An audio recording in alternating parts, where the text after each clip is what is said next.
quand on est débutant et qu'on commence à chanter en même temps qu'on joue, il faut une chanson très simple, par exemple avec un seul accord. Alors le chant des partisans, on peut la chanter avec un seul accord. Il existe des versions avec plusieurs harmonies, mais moi j'ai choisi une version, j'ai fait l'arrangement avec un seul accord. Comme ça c'est très simple. Et quand on a appris l'intro, on peut chanter toute la chanson sur le même accord, comme ça. Alors c'est deux longs, deux brefs, un long. Ok? Là vous mémorisez le rythme. Et après, on peut chanter toute la chanson dessus. La note de départ, c'est celle-ci. Ami, entends-tu le vol noir des corbeaux sur nos plaines? Après, il n'y a plus qu'à savoir sur quelle syllabe on fait un bas. Donc vous voyez, vous notez les paroles, vous entourez par exemple, ou vous soulignez les syllabes sur lesquelles vous faites un bas, et puis comme ça vous pouvez chanter votre première chanson. Et si c'est pas votre tessiture, c'est-à-dire si c'est trop grave ou trop aigu pour vous, et ben vous cherchez un autre accord, parce qu'on peut démarrer n'importe quel accord. Donc là, quand on démarrait à partir de cette note, quand on fait, c'est-à-dire quand on fait notre empreinte de sol, c'est la troisième corde, deuxième cale. Mettons, on va tous les faire. Si on part d'un do, et ben la note de départ, ce sera celle-ci. Ami, entends-tu le vol noir des corbeaux sur nos plaines? Ok? Bon, do dièse c'est à peu près pareil, ce serait comme ça. Ré, la note de départ c'est aussi la quatrième corde. Alors là je vais le chanter plus grave. Ami, entends-tu le vol noir des corbeaux sur nos plaines? Ok? Mi bémol. La note de départ là c'est la première corde. Okay. Le mi, bon le mi pas facile, soit comme ça, soit comme ça. Le fa, ou comme ça, ou comme ça. Alors le troisième doigt ici c'est pas, moi j'aime bien le fa avec 3 doigts, mais on peut le faire avec 2 doigts. Et la note de départ c'est la quatrième corde. Ami, entends-tu le vol noir, la la la la la la la. Ok. Bon, fa dièse c'est à peu près pareil au niveau de la tessiture, mais ça oblige à faire un barré. Le sol, la note de départ c'est la troisième corde, on vient de le faire.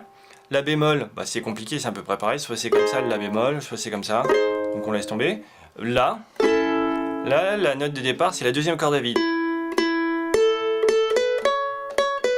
Ok? Et ben ça fait ça le la. Et puis bon, si bémol comme ça, et si comme ça, le si bémol et le si, pareil, la note de départ, ce serait la deuxième corde. Ok? Évidemment, quand on est débutant, on cherche un accord 5, donc ce sera do, ré, mi bémol, fa, sol, ou la. Et puis la note de départ, par exemple sur le diagramme, je la mets en rouge, et puis comme ça, vous savez... Et puis si on n'est pas débutant et qu'on veut jouer la mélodie en même temps qu'on joue, on va pouvoir. Donc on démarre avec notre empreinte de sol. Moi j'attaque la majeure... Enfin, quand c'est le chant, moi je démarre tout au pouce. Ok? Donc tout est attaqué au pouce. Donc rien à signaler sur la première note, je joue au pouce. Si je bute, souvent je bute. Buter, c'est quand je repose mon doigt sur la corde en dessous. Enfin en tout cas avec le pouce, avec l'index ce serait la corde au-dessus. Donc là je bute. On n'est pas obligé de buter, mais simplement souvent... évidemment si vous avez vu de mes tutos, vous allez dire que je me répète, mais on ne sait jamais quel est le premier tuto que vous verrez de moi. Donc là je me repose sur la corde en dessous, et en fait le son il est un peu plus péchu que si je pince. Pincer c'est quand on va dire je fais ça. Le pouce il se repose pas. Ok? Donc là je bute. Donc je bute ma troisième corde, le ré, et puis après je joue les 4 cordes, les 3 cordes. Et pour que... Là quand je vais faire mon bas, pour pas jouer la première corde, il y a plusieurs façons. Soit mon pouce il se repose sur la première corde, il bute en fait, comme ça je suis sûr de pas la jouer. Aussi autre chose, quand je fais là, je suis pas en train d'égrener. J'essaye que les 3 cordes soient simultanées. Ça veut dire que mon geste il est rapide. Et pas ça, hein.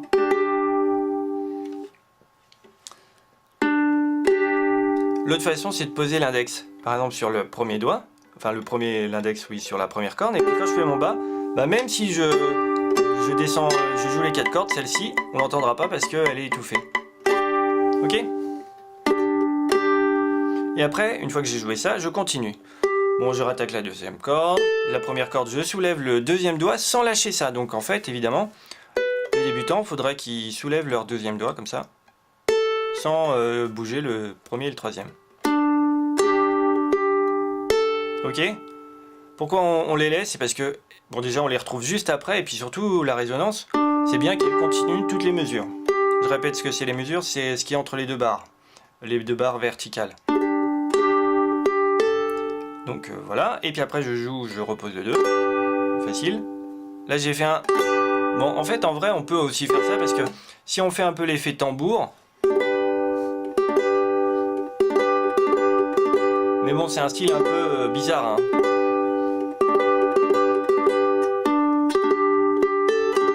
Bon, moi j'aime pas. Mais quand même, bon voilà, c'est parce que là mon bas il était mal, alors j'ai dit est-ce qu'on peut faire ça? Donc je montrais à quoi ça ressemblait. Et après 2-0 sur la première corde, donc pareil, hein, 2-0, rien signalé. Je rattaque les 3 cordes. Pareil, hein, tout ça, ils sont restés figés, c'est le premier et le troisième doigt. Puis après, je rattaque 2 fois donc les 3 cordes. 2-0. Là je suis obligé de retirer, puis quand je joue, je retire le premier doigt. Et à chaque fois, quand j'ai 3 cordes, hein, mon pouce il bute sur la première corde. Vous voyez.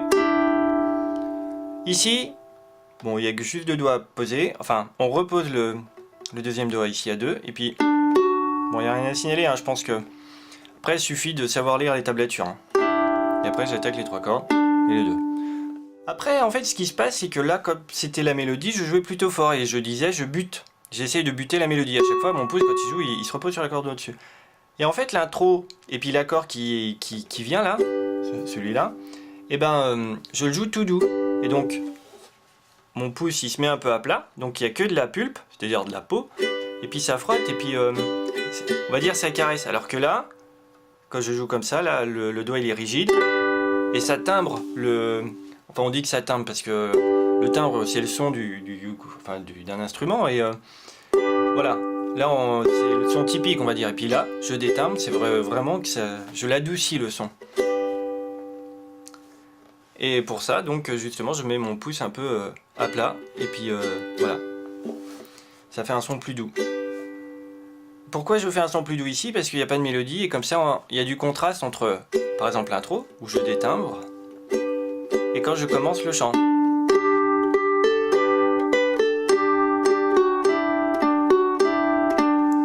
Et là, j'ai détimbré le dernier accord. Ok? Ici, deux possibilités. Soit je suis très débutant et ça me suffit. Et donc, pour terminer la portée, je vais juste faire des bas comme ça.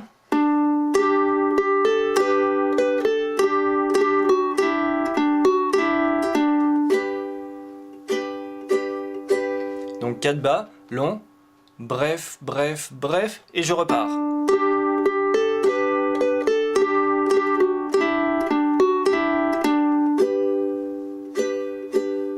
Ok? Si on est un peu plus expérimenté, ben on peut essayer de faire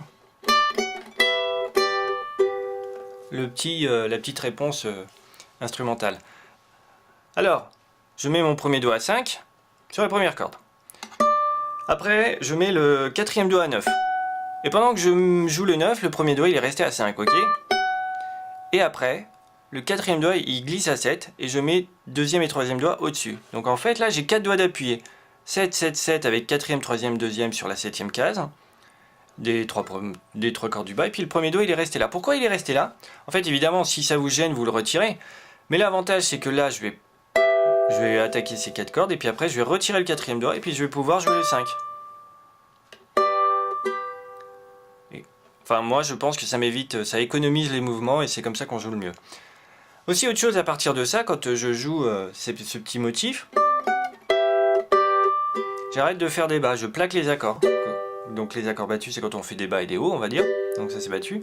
Et plaqué c'est quand un doigt, une corne, toc, le pouce quatrième, index, majeur, annulaire sur la troisième, et je les attaque en même temps.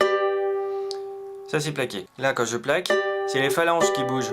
C'est pas j'ai mes doigts crispés et j'arrache les cordes. Parce que là le risque, bon des fois ça peut marcher évidemment, on peut très bien y arriver comme ça. Mais c'est mieux de savoir faire ça. Ok? C'est comme ça qu'il faut faire. D'ailleurs, ceux qui arrachent, souvent, le problème c'est qu'ils jouent fort et souvent, enfin, il y a ça. Ok? Ça c'est moche. Parce que ça claque la corde. Donc, on s'habitue à faire ça. Évidemment, le poignet il est pas, même s'il bouge un peu, c'est pas grave. Mais dans l'idée, c'est les phalanges qui se plient et c'est pas les phalanges rigides et le poignet qui bouge. Ok? Donc, 5, 9, premier, quatrième doigt, je glisse le 9 à 7, je pose mon troisième et mon deuxième doigt à 7 sur les troisième et deuxième cordes et je plaque les 4 cordes. Aussi quand je plaque, bon là ça n'a pas d'importance, mais le pouce il est devant, il n'est pas en face l'index. Parce que si un jour je veux avoir de la poigne, c'est-à-dire jouer, on va dire, avec du volume, et ben si j'ai le pouce en face l'index, en fait je suis paralysé. Et à ce moment-là, enfin paralysé c'est un peu exagéré, mais vous comprenez ce que je veux dire, et à ce moment-là je risque de picorer et de faire ça.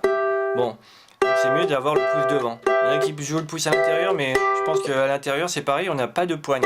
Même si c'est moins pire que le pouce en face, ok? C'est mieux avoir le pouce devant. Mais bon, là on va pas chercher à avoir de la poigne, puisque c'est ce qui est important, c'est la mélodie principale, comme ça. Et là on joue tout doux. Ok, ça marche? Aussi autre chose que j'aime bien faire, c'est par exemple ici avec mon quatrième doigt j'ai un ongle très grand. Et donc il peut facilement attaquer vers le chevalet. Ça c'est le chevalet, ça c'est le sillet, la partie blanche. Et là ça fait un son ce qu'on appelle métallique. Et donc ça se différencie bien de son classique. Donc là je fais un son métallique. Et j'attaque tout avec l'auriculaire sur la première corde. Ok, et là on entend bien un contraste. D'ailleurs j'aime bien faire ça parce que ça fait encore un son plus éloigné. C'est voilà, on joue là c'est présent. Et là c'est très éloigné. Alors que si je joue avec un son normal, même pas fort, on sent que c'est la même distance. Voilà, ça donne du relief, je trouve. La troisième portée c'est la même que la deuxième. Et arrive la quatrième portée.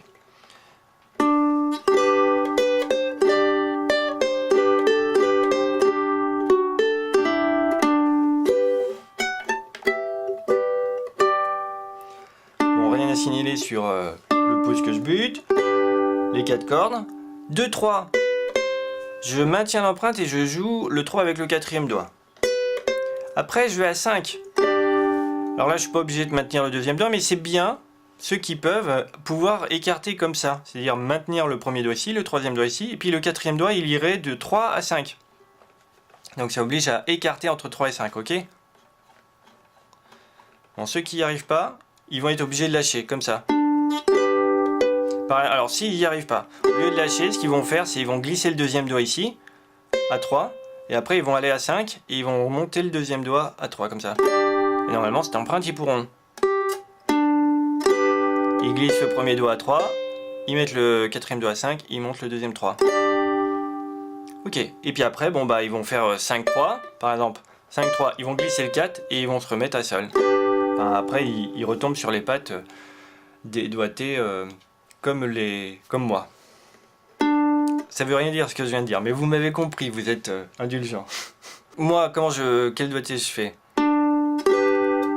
Je mets le quatrième doigt qui va glisser à 5. Et d'ailleurs, comme mes doigts ils sont assez grands, j'arrive à maintenir l'empreinte de sol ici. Et c'est commode parce qu'après quand je vais faire 5-3... Ah oui, sur la première corde avec le pouce je peux pas buter parce qu'il n'y a pas de corde en dessous. Mais de toute façon je joue assez fort pour que ça se confonde avec comme si je butais. Ok? Je rejoue le sol. Le 0 en maintenant l'empreinte, sauf le deuxième doigt. Le 3. Quand je joue le 3, je rajoute le quatrième doigt, je laisse mon empreinte. Les 3 cordes, donc en butant le pouce sur la première corde. Je retire le troisième doigt et le quatrième. Bon, le premier doigt il est toujours maintenu ici. Et puis l'arme, enfin c'est la même, les deux dernières, enfin cette mesure là, on l'a déjà vu, c'est toujours comme ça que se termine le chant. Et après ça justement, on retrouve un accord tout doux. D'accord? Ici arrive la petite réponse, donc soit on ne fait pas les petites réponses et donc on fait juste comme ça.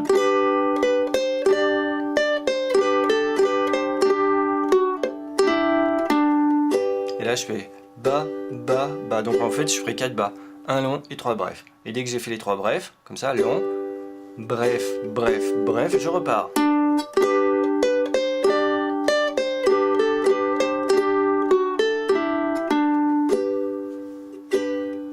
pas au début. Ok? Autre chose que je viens de voir, quand je démarre là cette partie, il y a un autre doigté qui est possible. C'est, vous voyez, en fait le 3 au lieu de mettre le quatrième doigt, en fait c'est le deuxième doigt qui va glisser en dessous, le troisième. Mais là je pense que c'est dur parce que pour la plupart des gens, glisser comme ça un doigt de la deuxième case à la troisième, sans bouger le premier et le troisième là, premier et troisième doigt, hop, c'est dur. Parce que ça oblige à serrer les doigts et c'est plus commode de mettre le quatrième à mon avis. C'est pour ça que je l'avais pas signalé, mais en le jouant évidemment, j'ai l'impression de faire comme ça. La petite réponse. Ici, quand je démarre à 12, à 9, pardon, je mets un deuxième doigt. Et après je mets un quatrième doigt à 12. Ceux qui n'arrivent pas à faire l'écart 9, 12 avec deuxième et quatrième doigt, ils mettront premier et quatrième doigt. Ok? Il n'y a pas de problème. Ce qui compte, c'est d'avoir le quatrième doigt à 12. Donc moi je mets le deuxième, mais on peut partir avec un premier. Là j'attaque directement avec l'auriculaire, mais évidemment on peut attaquer normal. Hein. Et après je fais un 3/4 de barré à 7. Je rappelle, pour les petites réponses instrumentales, je plaque l'accord. Évidemment on peut faire ça, si on n'aime pas les barrés, on peut mettre 3 doigts. Hein. Pas de souci. Pourquoi j'utilise le deuxième doigt? C'est justement pour presque anticiper plus vite le barré à 7. D'accord? Et après, je mets un doigt à 10 et un doigt à 12 sur la deuxième et la troisième corde. Alors souvent moi je maintiens le barré comme ça. Ou alors comme ça. En maintenant le barré, ça fait qu'il n'y a pas de coupure de son entre ça et ça. Ok? Et d'habitude, bon je le fais pas pour la démo, mais comment je termine la chanson, et ben je tourne en boucle l'intro, et puis je fais un fondu.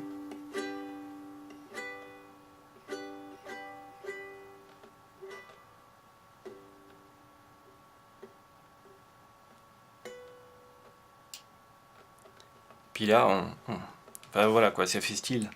Bon courage.